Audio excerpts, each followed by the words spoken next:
మన ఫిలిప్పి పత్రిక ధ్యానాల్లో ఉన్నాము. ఎంతో బలాన్ని, ధైర్యాన్ని మనకిస్తుంది ఫిలిప్పి పత్రిక. ఒక సేవకుడి యొక్క హృదయ వాంఛ, కాంక్ష, క్రీస్తు వారిని ప్రత్యక్షపరిచే విధానాన్ని చూస్తున్నప్పుడు ఒక్కొక్క అక్షరం, ఒక్కొక్క వచనాన్ని విడిచిపెట్టి వెళ్ళలేని పరిస్థితి. అంత పకడ్బందీగా రాశాడు. పత్రిక ఉంది 4 అధ్యాయాలే, కానీ దీన్ని రాస్తే చాలా పేపర్లు అవుతాయి, ఎన్నో మెసేజ్లు అవుతాయి. ఈ పత్రిక రాస్తే ఎన్నో ఉన్నాయి. అందులో రాసింది షార్ట్ కట్లోనే కనబడుతుంది, కానీ దాంట్లో ఎంత గొప్ప దేవుని మహిమను దాచి ఉందో మనం ఎతుకుతున్నాము, కనబడుతుంది, సంతోషిస్తున్నాము. ఒక సంఘానికి కాపరిగా ఉన్నటువంటి ఆయన అబద్ధ ఆస్తులు వదులుకుని ఎదురు చూస్తున్నటువంటి ఆ సంఘాన్ని తప్పిపోకుండా ఉండటం కోసం ఆయన ఆ విధమైనటువంటి సంఘాన్ని స్థాపించాడు. అబద్ధధనాన్ని కూర్చుకునే సంఘాన్ని కాదు ఆయన స్థాపించింది, అబద్ధధనాన్ని వదిలిపెట్టిన సంఘాన్ని స్థాపించాడు. కాబట్టి బాధ్యత కలిగి ఆ సంఘానికి తెలియజేస్తున్నాడు, ఈ సువార్త నుంచి మీరు తొలగిపోమాకండి, బైబిల్ పట్టుకోకుండా ఎవడన్నా వచ్చినా సరే వినమాకండి, ఈ సువార్త ఇందులో లేనిది చెబితే మాత్రం వినకండి, ఇందులో చూపించినా మీకు అర్థం కావాలంటే మీరు దాన్ని ధ్యానించండి, మీకు అర్థమవుతుంది. ఇందులో చూసి కూడా పడవేయచ్చు, కానీ ఇది మిమ్మల్ని పడేయదు, ఇది మిమ్మల్ని కడుతుంది, మీకు అవగాహన ఇస్తుంది. కావాలి ఆయన నిత్యరాజ్యం అనుకుంటే మీకు అది కళ్ళు తెరిపిస్తుంది, మనోనేత్రాలు వెలిగించబడతాయి. యేసే నామమునకి మహిమ కలుగును గాక. తన యొక్క సందేశం ద్వారా యేసుక్రీస్తు మనతో మాట్లాడును గాక. చిన్న ప్రార్థన ద్వారా మనం ఈ కార్యక్రమం ప్రారంభించుకుందాం. పరలోకమందున మా తండ్రి, నామమున స్తోత్రం. దయగల రాజా, ప్రేమల మా దేవ, కృపామయుడు నాయన, సమాధాన అధిపతి, మా సృష్టికర్త మా దేవ, నీ వర్తమాన చేత నాతో మాతో మాట్లాడండి. మా ప్రభువా, ఈ వర్తమానం మాకు అర్థమవుటకు సహాయం చేయండి నాయన. వింటున్న వారికి కూడా అర్థమవుటకు సహాయం చేయండి నాయన. మేము చేయవలసిన కార్యాలు మా శక్తితో కాదు, బలంతో కాదు నాయన, నీ ధైర్యంలో నుంచి నీ శక్తితో ప్రకారం చేయగలటకు సహాయం చేయండి. ఈ కార్యక్రమం ఆదరించి అందరికి మీరు నాయకు నడిపించమని యేసు నామమున నడుచున్నాము తండ్రి, ఆమేన్. హల్లెలూయా. సర్వగంతమై మేసేకి చెందునుగాక. నేడు మనం మాట్లాడుకోబోయే అంశం శ్రమల్లో ఉన్న అదే సువార్త. హల్లెలూయా. శ్రమల్లో ఉన్నా కూడా అదే సువార్త. ఫిలిప్పి పత్రిక ధ్యానాల్లో మనం ఉన్నాము. ఫిలిప్పి సంఘానికి రాస్తున్నటువంటి, ఫిలిప్పిలో ఉన్న సంఘానికి, పౌలు గారు రాస్తున్నటువంటి సంఘానికి ఈ పత్రిక చెప్తుంది ఏంటంటే శ్రమల్లో ఉన్న అదే సువార్త. ఇప్పటి వరకు మనం 1వ అధ్యాయము 18 వరకు తన కనికరం చొప్పున, యేసయ్య తన కనికరం చొప్పున మనకి వాక్యాన్ని మనం మాట్లాడటకు కనికరం చూపించాడు, ఆయన తెలియపరిచారు. అలాగే 19వ వచనం 20వ వచనం నేడు ధ్యానాంశంగా మనం చూద్దాము. ఇందులో ఆయన చెప్తున్నటువంటిది ఏంటంటే శ్రమల్లో ఉన్న అదే సువార్త. ఈరోజు క్రైస్తవ్యంలో ఏం చెప్తారంటే క్రీస్తుని అంగీకరిస్తే శ్రమలు ఉండవు అని. ఇటువంటి వారిని గురించి శ్రమలు ఉండవు, యేసుక్రీస్తు వారు ఉంటే ఆశీర్వాదమే, యేసుక్రీస్తు వారు అంటే డబ్బులని చెప్పి అబద్ధాలు చెప్పే వారి నుంచి జాగ్రత్తగా ఉండాలని చెప్పి పౌలు గారు తన సందేశాన్ని ఫిలిప్పీలో ఉన్నటువంటి సంఘస్థులకు రాశారు. ఆయన ఈ సువార్త నుండి కుడికి కానీ వెడకి కానీ తప్పిపోమాకండి. జైల్లో ఉన్నటువంటి పౌలు గారిని చూసి, శ్రమలను చూసి మిమ్మల్ని తప్పిస్తానికి దుర్బోధ వస్తుంది మీ దగ్గరికి. దుర్బోధం చూసి, శ్రమలను చూసి పరిగెత్తమాకండి. ఇవి నాకు సంభవించినవి. 12వ వచనంలో ఏమంటున్నాడు? సహోదరులారా, నాకు సంభవించినవి సువార్త మరి ఎక్కువగా ప్రబలమగుటకే సమకూడెనని మీరు తెలుసుకొనగోరుచున్నాను. ఇవి శ్రమలు సువార్త మరి ప్రబలమవుటాకే వస్తాయి. శ్రమ వచ్చిందంటే సువార్త ప్రబలమవటానికి, సర్దుకుని కూర్చోడానికి కాదు, భయపడిపోయి వెనక్కి వెళ్ళిపోవటానికి కాదు. శ్రమ వచ్చిందంటే సువార్త ప్రబలమవుతుందని అర్థం. ఏ శ్రమ రాలేదు అంటే సువార్త ప్రబలటం లేదు. ఆస్తులు పెరుగుతున్నాయంటే సువార్త అసలు చెప్పట్లేదు, సువార్త అసలు ఎక్కడా లేదు, సత్య సువార్త నుంచి తప్పిపోయారని అర్థం. ఇప్పుడు కొండెక్కుతున్నామండి, కొండెక్కుతున్నప్పుడు శ్రమ ఉంటుంది. అదే భూమి మీద నడుస్తున్నప్పుడు శ్రమ ఉండదు. మనం ఊరికే గుర్తుపట్టగలము. కొండ ఎక్కుతున్నప్పుడు నాకు శ్రమ లేదని ఎవరైనా అంటారా? ఆయాసం వస్తుంది, ఎక్కాలి, చాలా కష్టం. నువ్వు దిగి కిందకు వచ్చి కింద నడుస్తానంటే నువ్వు ఎక్కాల్సినటువంటి, అధిరోహించాల్సినటువంటి శిఖరాన్ని నువ్వు అధిరోహించలేవు. నీకు బహుమతి దొరకదు. ఎవరెస్ట్ శిఖరాలు ఎక్కే వాళ్ళందరూ ఎవరు? భూమి మీద నడిచేవాళ్ళు కాదు, వాళ్ళు కొండలు ఎక్కుతారు. వాళ్ళు దానికి కావాల్సినటువంటి జాగ్రత్తలు తీసుకుంటారు. భూమి మీద నడిచేవాడికి ఆడి పక్కన భూములు, ఆడి ఇంటి చుట్టూరుతా పొలాలు ఉంటే ఆ పొలాల చుట్టూరుతో తిరుగుతాడు, ఆడ ఆస్తుల చుట్టూరుతో తిరుగుతాడు. ఎవరెస్ట్ శిఖరాలు ఎక్కే వాళ్ళకి ఆస్తుల చుట్టూరుతో తిరగటం కుదరదు. ఎవరెస్ట్ శిఖరం గవర్నమెంట్ది. ఆ ఎవరెస్ట్ శిఖరాన్ని ఎక్కితే గవర్నమెంట్ బహుమతి ఇస్తుందే కానీ కొండని ఇదేరా అని చెప్పి అవదు. కానీ క్రీస్తు వారు కొండ కూడా మనకే ఇస్తాడు, బహుమతి కూడా ఇస్తాడు. అదే నిత్యత్వం. మనం ఉన్నత స్థితిలోకి వెళ్ళేవారు ఆత్మీయంగా, శారీరకంగా, సంపాదనలో కాదు. ఆత్మీయ స్థితికి ఎక్కేవారము, అధిరోహించేవారము శ్రమ ఉంటుంది. శ్రమ ఉన్నా అదే సువార్త చెప్పాడు పౌలు గారు, అదే మాదిరిని చూపించాడు. ఒక సంఘ స్థాపకుని యొక్క బాధ్యత, ప్రార్థన ఇదే. ఒక సంఘ స్థాపకుడు చూపించాల్సినటువంటి మాదిరి ఇది. ఒక సంఘ స్థాపకుని యొక్క సువార్తను అనుసరించే సంఘ కాపరి శ్రమ ఉన్నా అదే సువార్త చెబుతాడు. సంపాదించుకోమని ఎట్టి పరిస్థితులు చెప్పే సువార్త కాదు ఇది. ఈ శ్రమలో ఉన్నటువంటి సేవకుడు ఒక మాదిరి చూపిస్తున్నాడు. కానీ నేడు అబద్ధ సంపాదన సంపాదించే వాళ్ళు చెప్పేది ఏంటంటే, వదిలొచ్చాం, తర్వాత మేము మాకు బోల్డ్ దేవుడు ఇచ్చాడు, ఏది ఆశీర్వాదం అయ్యి ఆశీర్వాదాలను చూపిస్తారు. తప్పించేది అది. మీరు చూసినట్లయితే మీకు ఎవరన్నా ఒక వ్యక్తిని చూస్తే, ఆ సేవకుని చూస్తే ఏమనిపిస్తుంది అంటే, మనం కూడా ఇలాగే డబ్బు సంపాదించాలని చెప్పి మాదిరి అనిపిస్తుంది. పౌలు గారిని చూస్తే ఈ మాదిరి చూస్తే మనకి చాలా కష్టం అనిపిస్తుంది. కానీ శ్రమల్లో ఉన్నాడు కదా అని చెప్పి మీరు వదిలేస్తారేమో. ఫిలిప్పీలో ఉన్నటువంటి సంఘమా, వదలమాకండి. అది మనకి సిగ్గుగా అనిపించవచ్చు, అవమానంగా అనిపించవచ్చు. శ్రమల్లో ఉన్నా కూడా అదే సువార్త, ఎట్టి పరిస్థితుల్లో సువార్త అన్నది మారదు అని ఖచ్చితంగా ఫిలిప్పీలో ఉన్నటువంటి సంఘానికి రాస్తున్నాడు. ఒక సేవకుడు బాధ్యత, ఆయన బాధ్యత యేసుక్రీస్తు వారు చూపించిన బాధ్యతను విధేయత, తండ్రి చెప్పిన దాన్ని విధేయత చూపించినటువంటి యేసుక్రీస్తు వారు చూస్తాము. అలాగే యేసుక్రీస్తు వారు చూపించినటువంటి మాదిరికి బాధ్యతగా అనుసరిస్తున్నటువంటి పౌలు గారిని మనం ఇక్కడ చూడగలము. శ్రమల్లో ఉన్నా కూడా సువార్త మారదని ఆయన ఈ ఫిలిప్పీలో ఉన్నటువంటి సంఘానికి రాస్తున్నాడు. 19వ వచనం చూసినట్లయితే, 1వ అధ్యాయము ఫిలిప్పీలు రాసిన పత్రిక 19వ వచనము, మరియు నేను ఏ విషయములోనూ సిగ్గుపడక ఎప్పటి వలనే ఇప్పుడును పూర్ణ ధైర్యంతో బోధించటం వలన నా బ్రతుకు మూలముగానైనాను సరే, చావు మూలముగానైనా సరే, క్రీస్తు నా శరీరం మందు ఘనపరచబడవలెను. హల్లెలూయా. ఈయన చెప్తున్నటువంటి చూడండి, శ్రమలో ఉన్నాడు, ఈయన ఇబ్బందులో ఉన్నాడు, అయినప్పటికీ కూడా ఆయన పరిచర్య ఆగలేదు. వీరికి పత్రిక రాస్తున్నాడు, జైల్లో ఉండే ఈ పత్రిక రాస్తున్నాడు ఈ ఫిలిప్పీలో ఉన్నటువంటి సంఘానికి. ఈ ఫిలిప్పీలో ఉన్నటువంటి సంఘం చక్కగా ఎదుగుతున్నటువంటి సంఘం, అన్ని వదిలి ఇతరులకు సహాయం చేస్తున్నటువంటి సంఘం. అటువంటి సంఘానికి ఆయన తెలియపరుస్తున్నాడు. అంటే మీరు ఇంకా అధికమైనటువంటి సమస్యల్లోనికి కానీ శ్రమల్లోనికి కానీ వెళ్ళినా మీరు బెదరకూడదు. అదిగో మీ నాయకుడు, ఈ సంఘాన్ని స్థాపించిన నాయకుడిని జైల్లో వేశారు, ఆయన హింసిస్తున్నారు, ఆయన ఏ తప్పు చేశాడు అని చెప్తున్నారు. కానీ నేను చేసిన తప్పల్లా సువార్త చెప్పటమే, సత్య సువార్త చెప్పడం వల్లే నేను లోపలికి వచ్చే తప్ప బయటకు కాదు. నేను లోపలికి వచ్చే తప్ప బయట నేనేదో పొరపాటు చేసి రాలేదు. దీనికి సాక్ష్యం కావాలంటే జైల్లో ఉన్నటువంటి అధికారులు మీరు అడగండి, వారే ఆ సేవకులే సాక్ష్యం చెప్తారు. కేవలం వీరికి సమస్య రావటం గల కారణం సువార్తే, క్రీస్తు వారే. ఈయనకి సువార్త కలిగింది. శ్రమలు, బంధకములు ఎందుకు వచ్చిందంటే క్రీస్తు నిమిత్తమే. 13వ వచనం 1వ అధ్యాయం 13లో, ఇది క్రీస్తు నిమిత్తమే అని పేతోరియమను సేనావారులను వారికి అందరికీ తక్కిన వారికి అందరికీ స్పష్టమాయను.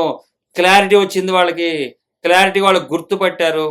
కాబట్టి మీరు శ్రమ అని చెప్పి, మీ నాయకుడికి శ్రమ వచ్చింది, మీరు కూడా తప్పిపోండి అని చెప్పి దుర్బోధకులు వచ్చి, ఇది శ్రమ కాదు, క్రీస్తుని అనుసరిస్తే ఆశీర్వాదం అని చెప్తారు. క్రీస్తుని అంగీకరిస్తే శ్రమ, ఆశీర్వాదం చెప్పేది అబద్ధ ధనం కోసం చెప్పేవాళ్ళు, అబద్ధ ధనాన్ని సంపాదించుకునేవాళ్ళు చెప్తారయ్యి. కాబట్టి ఫిలిప్పీలో ఉన్నటువంటి సంఘమా, మీరు తప్పిపోవద్దు.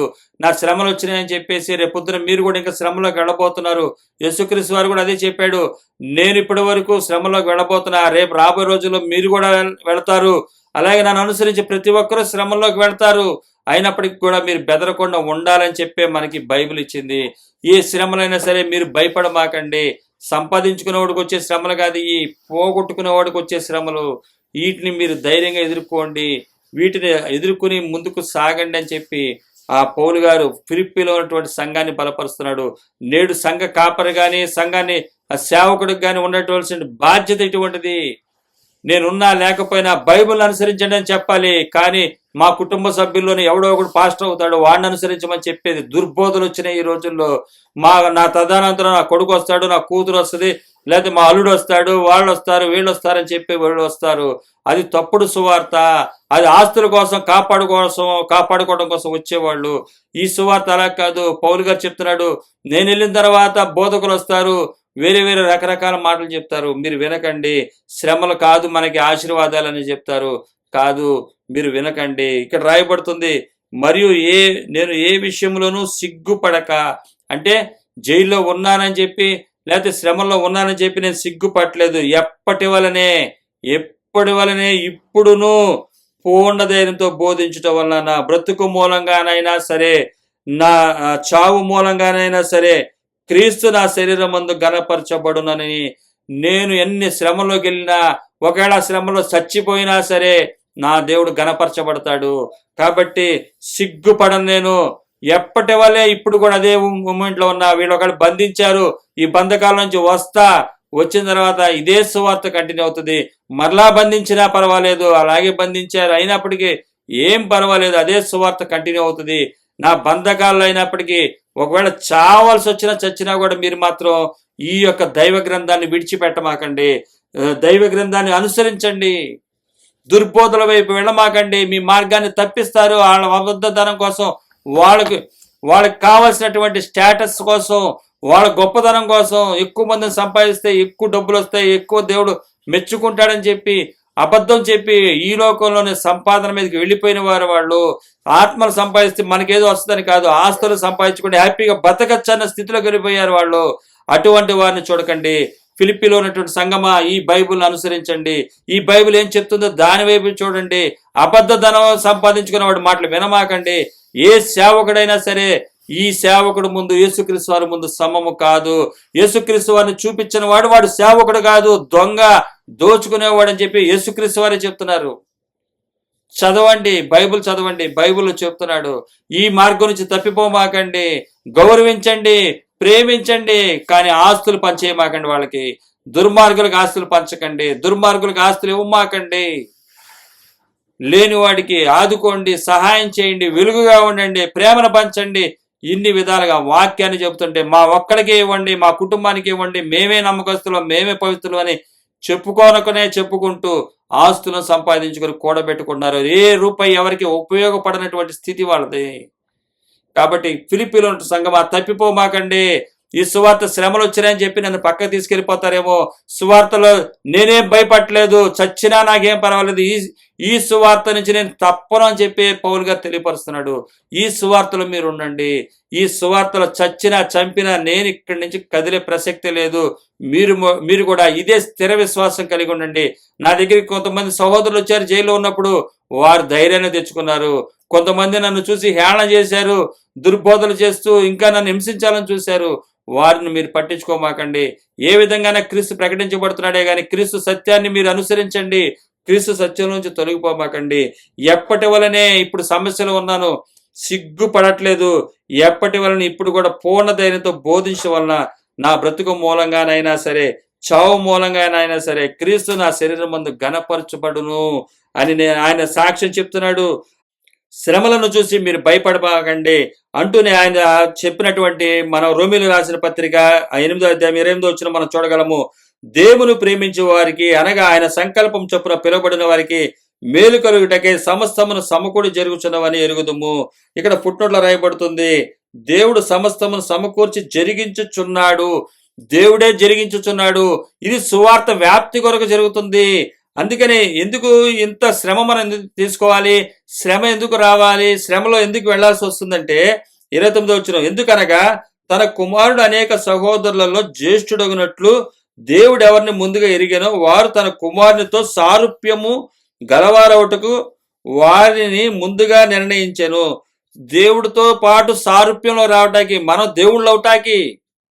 మన దేవుడితో పాటు సారూప్యము అంటే ఆయన ఏదైతే శ్రమ తీసుకున్నాడో అదే సారూప్యంతో మనం ఉన్నప్పుడు అదే సారూప్యంలోనికి మనం వస్తాము. ఆయన తండ్రి కుడిపార్శ్వం ఆశనే మన కొరకు విజ్ఞాపన చేస్తున్నాడు. మనకు కూడా కుడి స్థానము ఆయన ఇస్తున్నాడు అని చెప్పి దేవుడు తెలియపరుస్తున్నాడు. ఆయన ఉండే స్థానంలో మనం ఉంటాము, దేవుళ్ళం కాదు, దేవుడు ఉండే స్థానంలో ఉంటాము. అంటే దేవుడితో పాటు ఉన్నామంటే, దేవుడితో స్థానం ఉన్నామంటే, దేవుడు ఇప్పుడు ప్రధానమంత్రితో పాటు తిరుగుతున్నామంటే, ప్రధానమంత్రి కారులో కూర్చున్నామంటే అదే స్థానం, అదే సెక్యూరిటీ ఉంటుంది అందరికీ. అదే విధమైనటువంటి కాపుదల ఉంటుంది. అలాగే యేసుక్రీస్తు వారి యొక్క మాదిరిది. అనే ఈ శ్రమలో దేనికి? శ్రమల్లో నుంచి తప్పించడానికి మన అపవాది వేస్తున్నటువంటి ఎరాది. ఇస్తుంది, ఆస్తులు ఇస్తుంది, వద్దన్నామంటే శ్రమలు ఇస్తుంది, ఆస్తి కావాలంటే ఆస్తి ఇస్తుంది, వద్దంటే శ్రమలు వస్తాయి. శ్రమలు వచ్చినప్పుడు మీరు ఇదో మాకండి. ఈ శ్రమలు మన ఎందుకంటే తన కుమారుడు అనేక సహోదరులలో జ్యేష్ఠుడు అయినట్లు దేవుడు ఎవరిని ముందుగా ఎరిగానో వారిని తన కుమారునితో సారూప్యము గలవారటకు వారిని ముందుగా నిర్ణయించాను. మనం ఒకవేళ నిర్ణయించబడ్డ వారు రా ఫిలిప్పీలో ఉన్నటువంటి సంగమా, మీరు పారిపోవడానికి కాదు, మీరు బెంబేలెత్తిపోవడానికి కాదు, ఇక్కడ వరకు వచ్చాం చాలే, ఇక్కడి నుంచి మన ఆశీర్వాదాలకు వెళ్దాము. అందరూ సంపాదించుకుంటున్నారు, 99% మంది సంపాదించుకుంటుంటే ఒకటి మనకేం పట్టిందని చెప్పి వెళ్ళిపోమాకండి. ఈ అనేకులు 99 మంది కనబడ్డా ఈ బైబిల్ మాత్రం విడిచిపెట్టకండి. మీకు ఎవరు కనబడకపోవచ్చు, ఎవరు లేకుండా ఉన్నట్టుగా కనబడచ్చు, కానీ ఇది మాత్రం తప్పిపోదు. ఇప్పుడు నేను మీతో లేను, తర్వాత ఉంటానో లేదో తెలియదు, కానీ ఎప్పటికీ ఈ వాక్కు మీతో ఉంటుంది. ఈ వాక్యాన్ని మీకు అప్పచెప్పి పెడుతున్నాను, ఇందులోంచి తప్పి వెళ్ళమాకండి. తప్పించేవారు వస్తే, అందులో ఉన్నదాన్ని తప్పించడానికి వస్తే మీరు ఊరికే గుర్తుపట్టడానికి ఈ పత్రిక మీ దగ్గర పెట్టుకోండి అని చెప్తున్నాడు. అలాగే పౌలు గారు ఈ శ్రమలను చూసి ఆయన ఏం చేస్తున్నాడంటే భయపడలేదు, అదే సువార్తను చెప్తున్నాడు. ఈ విషయాన్ని గురించి మనం చూసినట్లయితే యేసుక్రీస్తు వారి యొక్క శిష్యుడు అయినటువంటి పేతురు గారు కూడా తన సాక్ష్యాన్ని ఇస్తున్నాడు. మనం చూసినట్లయితే 1 అధ్యాయం 7-9 వచనాలు, 7 నుంచి 9 వరకు ఉన్నటువంటి వచనాలు చూసినట్లయితే పేతురు గారు రాసినటువంటి మొదటి పత్రిక 7 అధ్యాయం 9 వరకు, నశించిపోవు సువర్ణము అగ్ని పరీక్షల వలన శుద్ధపరచబడుచున్నది కదా, దానికంటే అమూల్యమైన మీ విశ్వాసము ఈ శోధనల చేత పరీక్షకు నిలిచినదై యేసుక్రీస్తు ప్రత్యక్షమైనప్పుడు మీకు మెప్పును మహిమయు ఘనతయు కలుగుటకు కారణమగును. మీరు ఆయనను చూడకపోయినను ఆయనను ప్రేమించుచున్నారు, ఇప్పుడు ఆయనను కనులారా చూడకయే విశ్వసించుచు మీ విశ్వాసమునకు ఫలమును అనగా ఆత్మరక్షణను పొందుచు చెప్ప సఖ్యమును మహిమాయుక్తమునైన సంతోషము గలవారే ఆనందించుచున్నారు. నశించిపోయే సువర్ణానికి మనం చూసినట్లయితే నశించిపోయే సువర్ణ అగ్ని పరీక్షలకు శుద్ధపరచబడుచున్నది. అగ్ని వంటి సమస్యలు, అగ్ని వంటి బాధ కలిగిస్తుంది, ఇబ్బంది పెడుతుంది. అన్ని శ్రమలు వచ్చిన సువార్త అన్నది మారదు.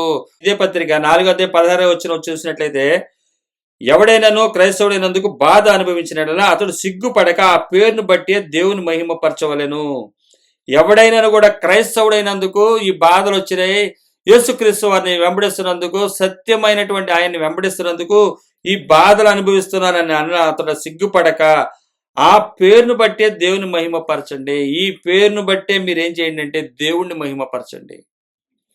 ఈ శ్రమలను చూసి మీరు భయపడిపోమాకండి. ఈ శ్రమలను సువార్త ఆగిపోతుందని, సువార్త ఆపేద్దామన్న ఉద్దేశం వెళ్ళమాకండి. ఇది అగ్ని లాంటి పరీక్షలు వస్తాయి. నశించిపో సువర్ణము అంటే బంగారానికి అది అమూల్యంగా మార్చబడుతుంది. అది అగ్ని పరీక్షల వలన శుద్ధపరచబడుచున్నది కదా, దానికంటే అమూల్యమైన మీ విశ్వాసము, బంగారం కంటే అమూల్యమైనటువంటిది విశ్వాసము. ఈ శోధనల చేత పరీక్షకు నిలిచినది యేసుక్రీస్తు ప్రత్యక్షమైనప్పుడు మీకు మెప్పును మహిమయు ఘనతయు కలుటకు కారణమవును. ఒక కొండ ఎక్కుతున్నప్పుడు, ఆ కొండ ఎవరెస్ట్ కొండ ఎక్కినప్పుడు వారు బహుమానాన్ని పొందుకుంటారు. అది ప్రధానమంత్రి ద్వారా అందుతుంది. ఆ ఘనత మెప్పు మనకు వస్తుంది. మనము కొండ ఎక్కుతున్న వారము, భూమిలో ఉండి ఆస్తులు సంపాదించుకునేవాడు కాదు క్రైస్తవుడు. ఉన్నత స్థానానికి వెళ్ళేవాడు, ఉన్నతమైనటువంటి దేశంలో, రాష్ట్రంలో ఉన్నతమైనటువంటి దేశమైనటువంటి పరలోకంలో ఉండేవాడు క్రైస్తవుడు. ఈ విధమైనటువంటి నిరీక్షణతో ముందుకెళ్ళేవాడు. ఆయన వచ్చినప్పుడు మెప్పును మహిమయు ఘనతయు కారణమగును. మీరు ఆయనను చూడకపోయినను ఆయనను ప్రేమించుచున్నారు. ఇప్పుడు ఆయన మనకు కనబడట్లేదు, ఆయన వాక్కులు మనకు కనబడుతున్నాయి. ఆయన మనం చూస్తాము. మీరు ఆయన చూడకపోయినా నన్ను ప్రేమించున్నారు. ఇప్పుడు ఆయనను మీ కన్నులారా చూడకే విశ్వసించుచు మీ విశ్వాసమునకు ఫలమును అనగా ఆత్మరక్షణ పొందుచు మెప్పు చెప్పనాశక్యము మహిమాయుక్తమునైన సంతోషము గలవారే ఆనందించుచున్నారు. మీరు ఇప్పుడు ఆనందంగా ఉన్నారు. ఆయన మీకు కనబడట్లేదు. కనబడే ఆస్తులను చూసి డ్యాన్స్ వేసేవాళ్ళని చూసాము, మొక్కేవాళ్ళని చూస్తాము. కనబడే ప్రతిమలను చూసి డ్యాన్స్ వేసేవాళ్ళని చూస్తాము, మొక్కేవాళ్ళని చూస్తాము. కానీ మనం ఆయనని ఇప్పుడు చూడకయే ఆయన ప్రేమించుచున్నాము. క్రైస్తవ జీవితం అంటే ఇది. క్రైస్తవ జీవితం చూడకుండా ఆనందించడం అంటే వదులుకోమని చెప్పినటువంటి ఆయన మాట విని వదులుకుని ఆనందిస్తున్నాము. ఆయన చూడకపోయినా ఆయన మాటను వింటున్నామని అర్థం. అంతేగాని అవి వచ్చినాయి ఇవి వచ్చినాయి అంటే అవి విగ్రహాలు. ఆయన ఎప్పుడు ఇవ్వడు. ఆయన వచ్చినప్పుడు రాకడలోనే తగిన మెప్పు ఆయన ఇస్తాడు. మీకు మెప్పును మహిమయు ఘనతయు కారణమగును. ఆ యేసుక్రీస్తు వారు ప్రత్యక్షమైనప్పుడే మీకు మెప్పును మహిమయు ఘనతయు కలుగుటకు కారణమగును. ఎవరెస్ట్ శిఖరాన్ని ఎక్కిన తర్వాతే బహుమతులు వస్తాయి ప్రధానమంత్రి ద్వారా. అప్పుడు ప్రత్యక్షమవుతాడు ప్రధానమంత్రి గారు. ఎవరెస్ట్ కొండ ఎక్కేటప్పుడు ఎక్కడ ప్రత్యక్షమవడు. ఎక్కిన తర్వాత కానీ ఆ బహుమతి తీసుకోవడానికి వచ్చినప్పుడు అప్పుడు ప్రత్యక్షమవుతారు. ఆయన ప్రత్యక్షమైనప్పుడు ప్రధానమంత్రి గారు ప్రత్యక్షమైనప్పుడు కనిపించినప్పుడు బహుమతి ఇస్తాడు. అలాగే యేసుక్రీస్తు వారు ప్రత్యక్షమైనప్పుడు మనకు బహుమతి దొరుకుతుంది. కానీ ఈ లోకంలో ఏం చెప్తారంటే ఇప్పుడే ఆశీర్వాదాలు వచ్చినాయి, మాకు వచ్చినాయి, మీకు వచ్చినాయా, మీకు రాకపోతే మీరు శాపని చెప్పేవాడి మాటలు నమ్మాకండి. అందుకనే ఫిలిప్పీలో ఉన్నటువంటి సంఘానికి చెప్తున్నాడు, నేను శ్రమలో ఉన్నా అదే సువార్త. శ్రమలు ఉంటే మారిపోద్ది అనుకోమాకండి. శ్రమలు కలిగిస్తే మారిపోయే సువార్త కాదు, స్థిర సువార్త కాదది. శ్రమలు చూసి భయపడిపోయి వెళ్ళిపోతారేమో, వెళ్ళిపోమాకండి. అందుకనే కొరింథీయులకు రాస్తూ కూడా మాట అంటాడు, అది ఎంత చక్కని మాట. చూసినట్టయితే కొరింథీయులకు రాసిన 2వ పత్రిక 11వ అధ్యాయం 3వ వచనం, సర్పము తన కుయుక్తి చేత హవ్వను మోసపరిచినట్లు మీ మనసులను చెరపబడి క్రీస్తు ఎడలనున్న సరళత నుండి పవిత్రత నుండి ఎట్లయినను తొలగిపోవునేమో అని భయపడుచున్నాను.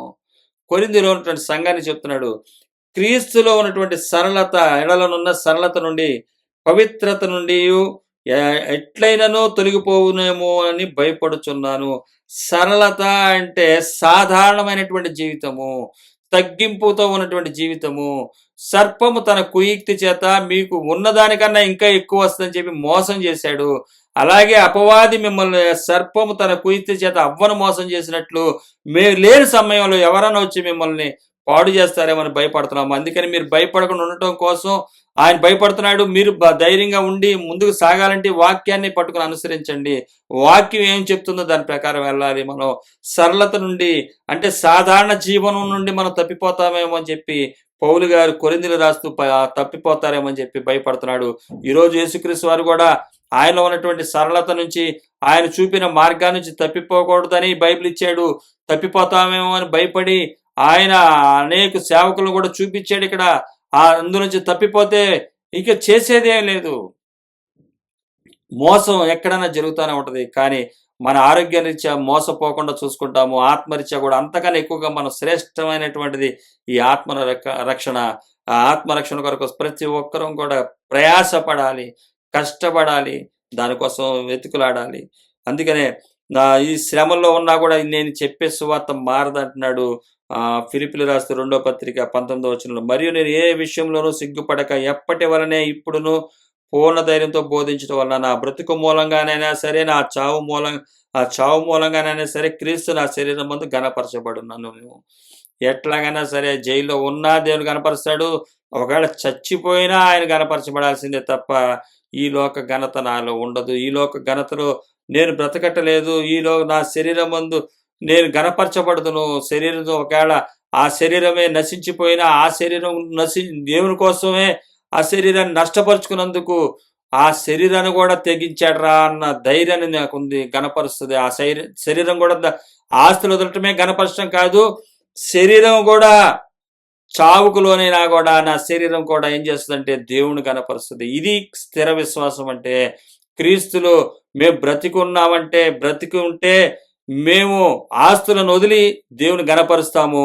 అలాగే చచ్చిపోయామంటే కూడా మా శరీరం కూడా గణపరుస్తుంది. ఏమంటే ఏ ఆస్తులు లేకుండా మితముగా ఉండి ఆయన మాటను అంగీకరించి చనిపోయాడని చెప్పి శరీరం కూడా దానికి వినియోగించుకుంటా. కేవలం నేను శ్రమలు అంటే ఏ విధముగా చూసినప్పటికి కూడా నా చావు మూలంగా అయినా సరే, జీవన విధానమైనా సరే, లేమిగా జీవించడం, దీనుడై జీవించడం, ఆస్తులను వదులుకుని జీవించడం, దీనంగా బతికినా నా బ్రతుకు మూలంగానైనా సరే, నా చావు మూలంగానైనా సరే నా శరీరం ముందు నేను గణపరచబడుతును. ఈ శరీరము నశించిపోయినా నేను గణపరచబడగలను అని చెప్పి స్థిర విశ్వాసాన్ని ఈ సంఘానికి నూరిపోస్తున్నాడు. పోయిటమే కాదు, పత్రికలో రాసి స్వహస్తాలుగా తను చెప్పిన మాటని ఒకవేళ తిమోతి గారు రాశారేమో కానీ పక్క నుండి ఆయన చెప్పిన ఆయన స్వహస్తాలతో రాస్తున్నట్టుగా మనం చూడగలము. ఆయన రాసి పంపించిన పత్రికగా మనం ఇక్కడ చూడగలము. కాబట్టి శ్రమలను చూసి ఫిలిప్పీలో ఉన్న సంగమా, ఇప్పటి వరకు మీరు జీవితాన్ని మంచిగా నడిపారు. ఇక ముందుకి కూడా అది కొనసాగించండి. మిమ్మల్ని పాడు చేసేవారు వస్తారు, జాగ్రత్త అని చెప్పి ఒక సంఘ స్థాపకుని యొక్క బాధ్యత, ప్రార్థన, విన్నపము, వేడుకోలు మనం ఇక్కడ చూడగలము. అలాగే 20 వచనం చూసినట్లయితే ఒక చిన్న మాట ఇక్కడ చదివి మనం ముందుకెళ్దాం. పేతురు గారు రాస్తూ 1వ అధ్యాయము, ఈ విషయాన్ని, ఈ విధమైనటువంటి శ్రమలను ఎదుర్కొనే వారిని కీర్తన ప్రవక్తలు చూశారంట, ఎదురు చూశారంట. ఇటువంటిది వారు కూడా చూశారంట. ఎట్లాగా? పౌలు గారు లాంటి వాళ్ళని, యేసే శిష్యులు లాంటి వాళ్ళని.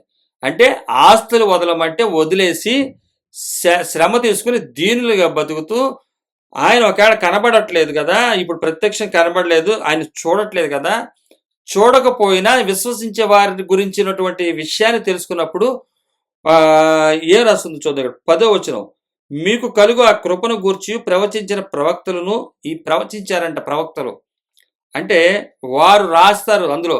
అంటే కృపాసత్యంగా ఉన్నటువంటి యేసుక్రీస్తు వారిని అనుసరించబోతున్నటువంటి సేవకులు ఎలా ఉంటారో కూడా వాళ్ళు రాశారంట.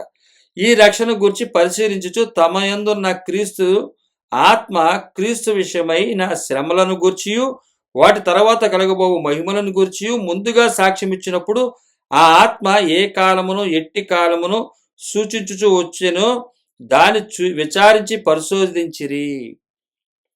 అసలు అలాంటిది జరిగిద్దా? ఆస్తులు వదలమంటే వదిలేస్తారా?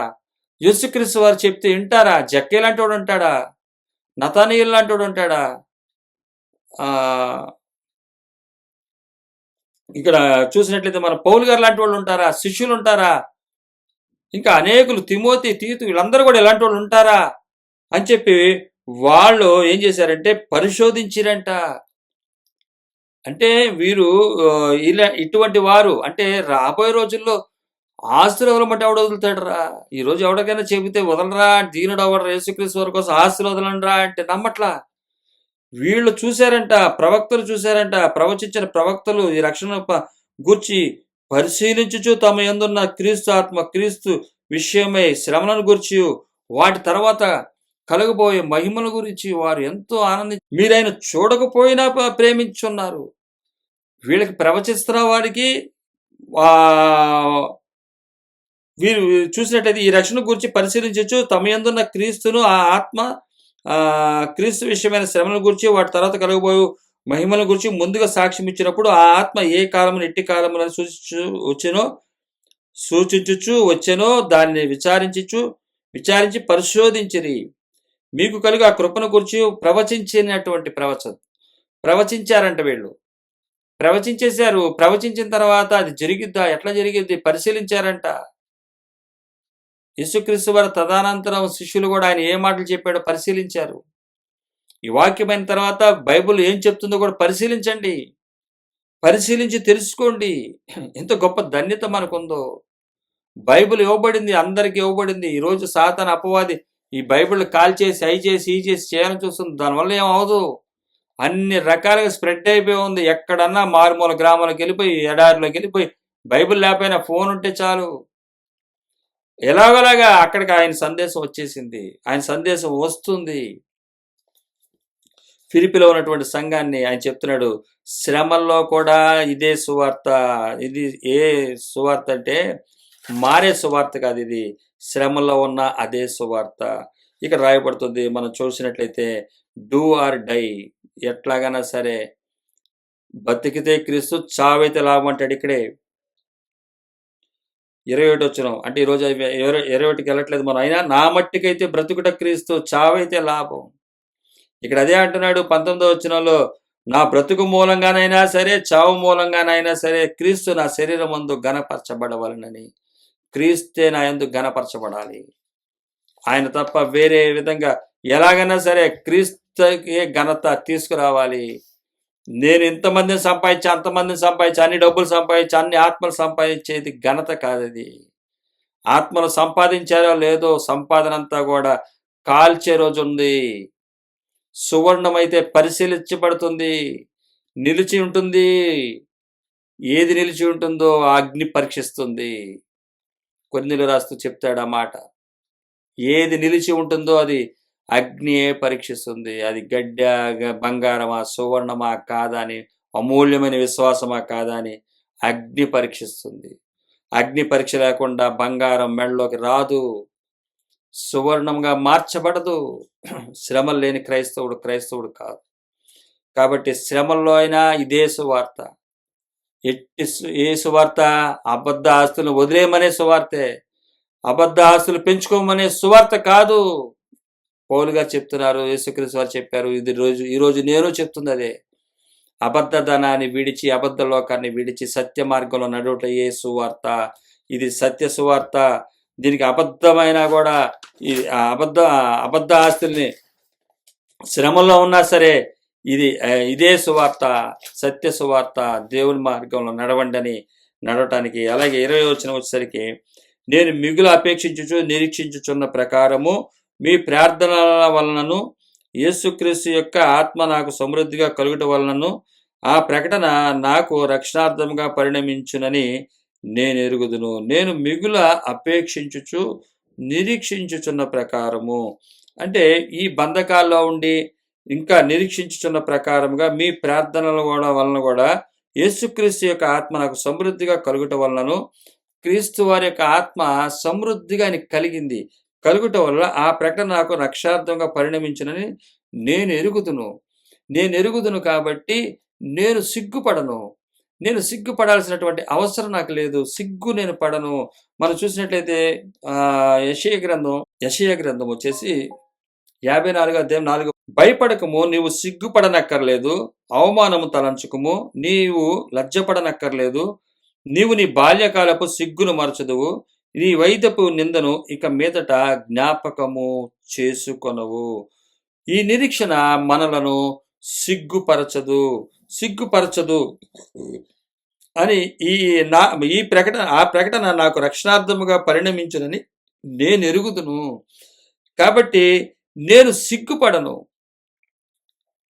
రోమీయులకు రాసిన పత్రిక 8వ అధ్యాయము 19వ వచనం, దేవుని కుమారుల ప్రత్యక్షత కొరకు సృష్టి మిగిలిన ఆశతో తేరిచూచుచు కనిపెట్టుచున్నది. సృష్టి దేవుని కుమారుల ప్రత్యక్షత కొరకు సృష్టి అంట మిగుల ఆశతో తేరి చూచుచున్నది. ఏది? శ్రమలు.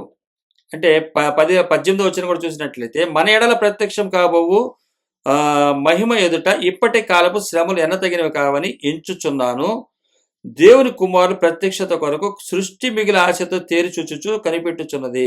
అంటే సృష్టి కూడా నిజంగా ఇట్లా శ్రమలు పడగలరా? భూముల కోసం చంపిన వాడిని చూసాము, భూముల కోసం అబద్ధాలాడేవాడిని చూసాము, భూమిని సంపాదించుకోవటం కోసం యేసుక్రీస్తు వారిని అమ్మేసిన వాడిని చూసాము. ఇటువంటి వారిని చూసామే. సృష్టి అంటుంది, భూమి అంటుంది, ఇటువంటి వారిని చూసామే. అయితే క్రీస్తు ఎడల ప్రత్యక్షత కొరకు ఎదురు చూస్తున్న శ్రమలు, యేసుక్రీస్తు వారి ముందు మా శ్రమలు ఎన్నో కాదని భూములు సంపాదించుకోలేని వాళ్ళు, భూములను పనిచేసిన వాళ్ళు, ఆస్తులను పనిచేసిన వాళ్ళని నేను చూడగలనా అంటుంది భూమి. కానీ నువ్వు చూస్తావు అంటుంది. నాడు యెషయా గ్రంథం కూడా రాయబడుతుంది అదే. అది చూస్తావు. చూసింది అది యేసుక్రీస్తు వారిని చూసింది, శిష్యులను చూసింది, పౌలు గారిని చూసింది. ఈరోజు ఆయన మాటను అనుసరిస్తున్న వారందరినీ కూడా సృష్టి మిగిలిన ఆశతో తేరి చూచుచు కనిపెడుతుందంట భూమి. అలాంటి వాళ్ళు ఉంటారా? నిజంగా వదులుమంటే వదులుతారా? ఎవరన్నా ఇంటాడా? ఆస్తులు వదలమంటే వదులుతాడా అని చూస్తుందంట భూమి కూడా. అటువంటి వారు లేవాలని యేసుక్రీస్తు వారి సువార్తని మనకిచ్చారు. ఈ బైబిల్ మనకిచ్చారు. బైబిల్ పట్టుకుని నిద్రపోతూ, బైబిల్ చెప్పకుండా ఆస్తులతోటి సుఖిస్తూ, సంతోషిస్తూ, ఎంజాయ్ చేస్తూ బతికేస్తున్నటువంటి వారిని మనం చూస్తాము.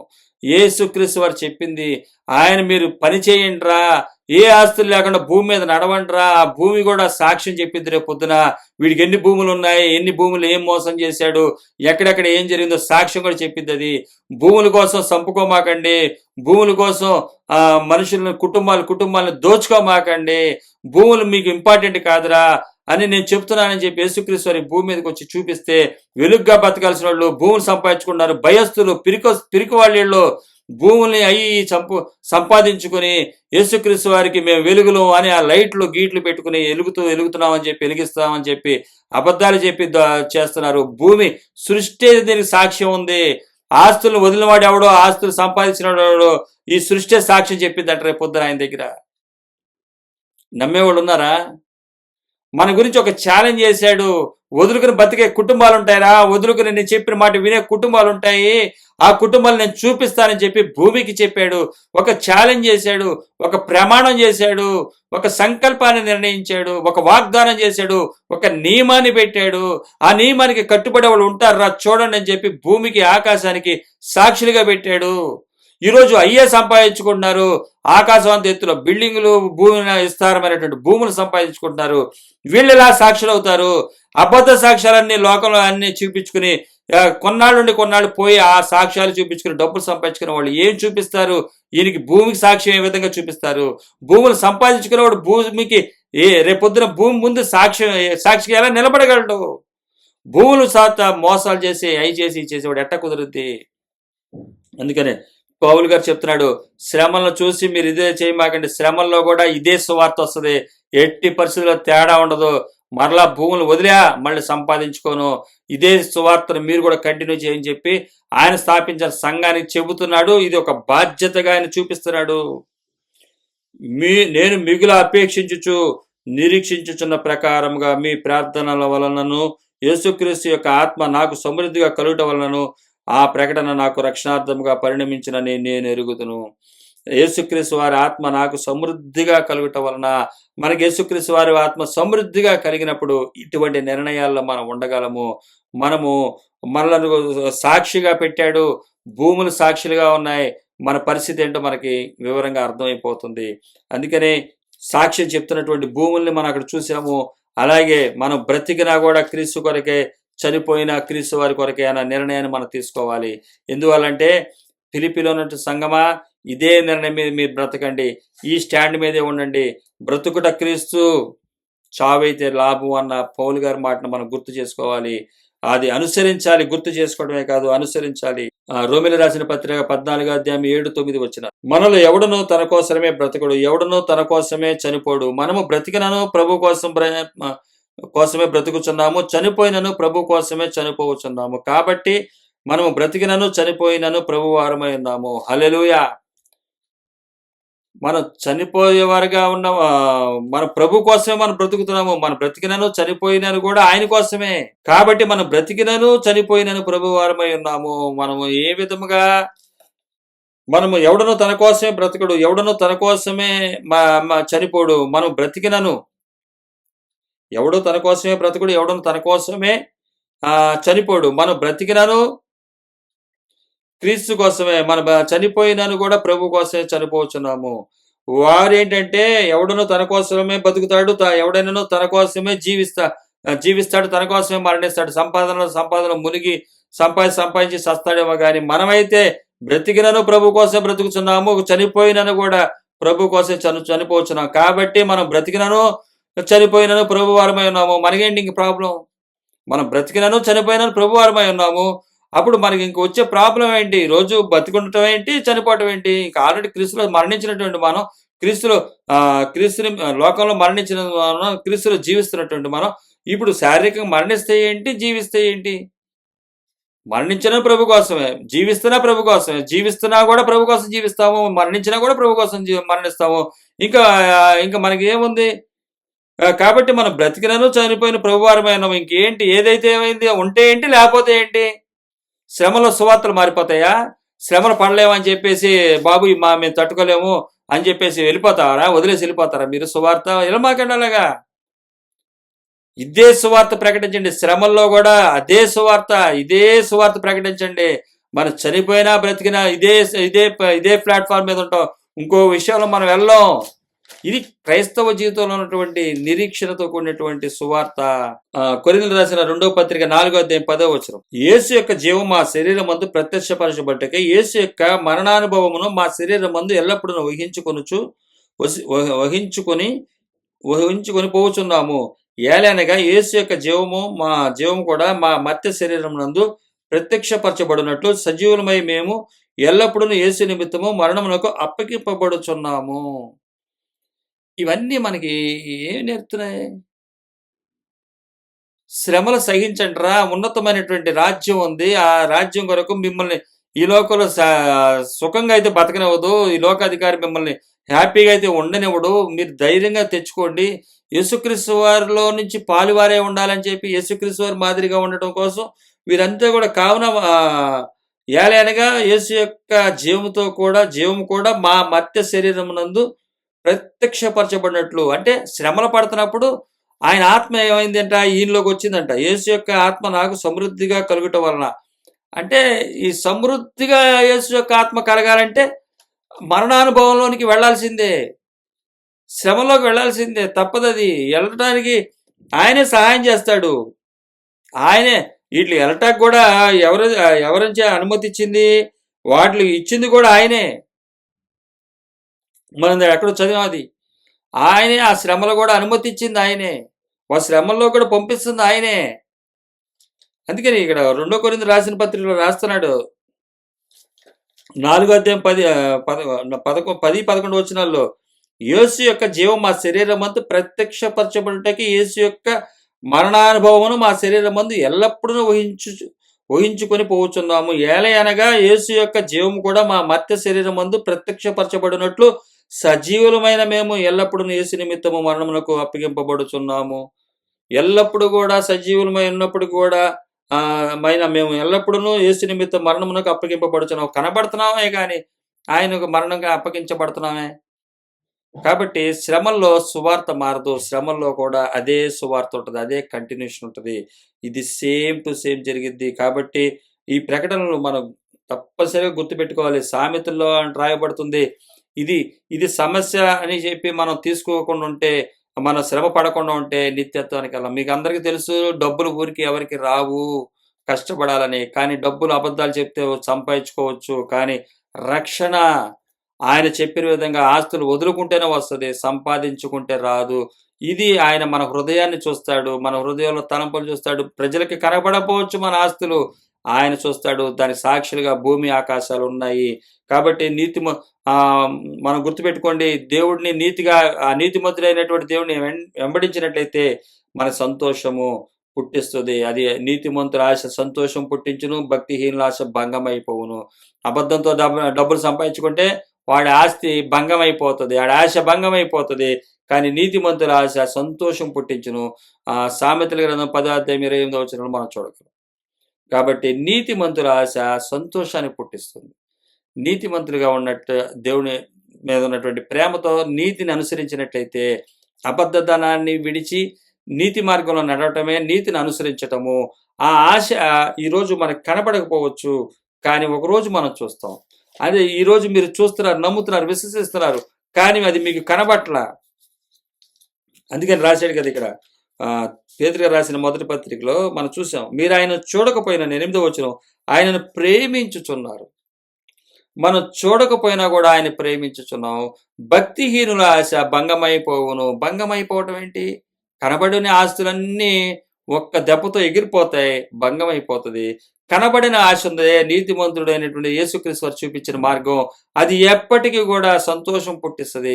అది ఒకరోజు చేరిన తర్వాత సంతోషం పుట్టిస్తుంది.